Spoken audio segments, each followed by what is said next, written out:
सखी सावली काव्यांजली। काय तू? आई मी मुलांसाठी हे सगळं। हो ग,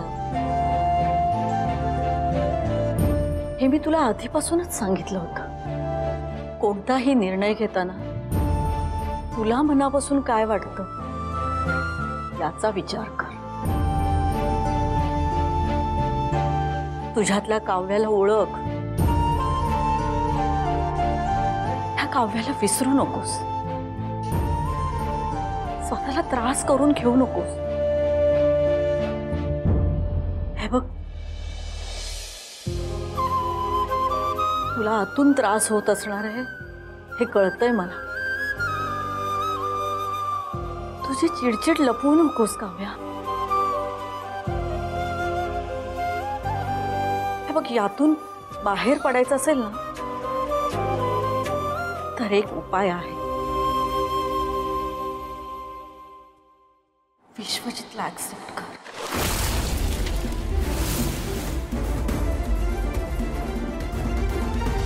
काय आई, हे तुम्ही सांगताय? हो, हे बघ, विश्वजितनं ज्या दिवशी मोठं पाप केल्याचं कळलं त्या दिवशी त्याला घरातून बाहेर काढणारी ही मीच होती, आणि आता तुला हे सांगणारी ही मीच आहे।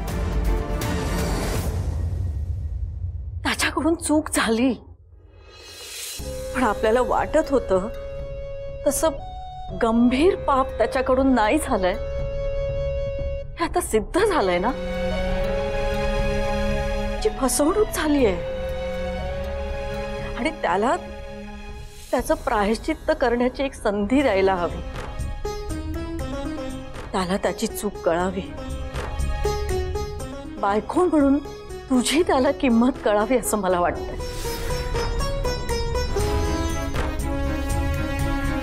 वडील आणि मुलगा म्हणून तो चांगलाच आहे,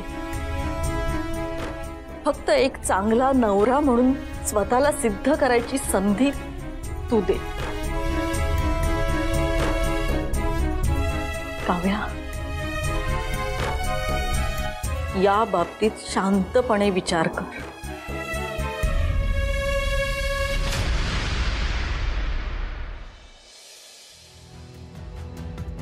हे बिल भरलेलं आहे। मधुरे, हे कुठलं बिल आहे ग?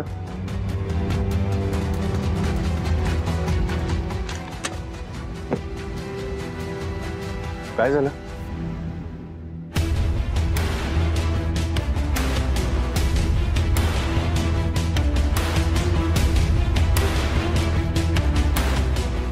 काय झालंय मधुरा तुला?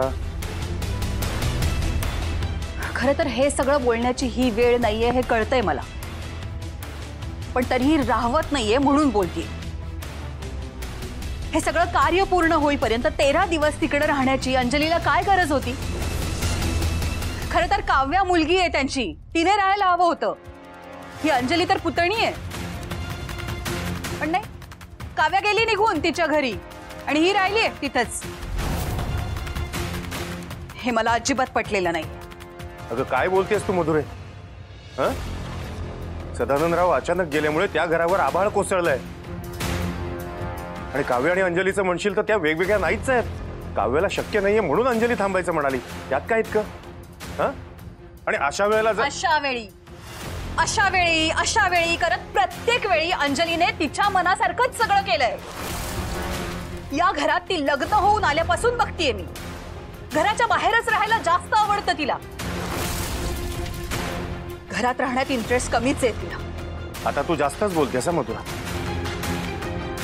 अगं नाती जपणं फार महत्वाचं असतं। काही नाती रक्ता पलीकडे असतात, जीवाची असतात, भावनांची असतात। पण तुला कसं पटणार नाही का? कारण आपला संसार सुद्धा आई बाबांपासून वेगळा झालाय, तेव्हा नात्यांची ओढ काय असते हे तुला कसं समजणार नाही का?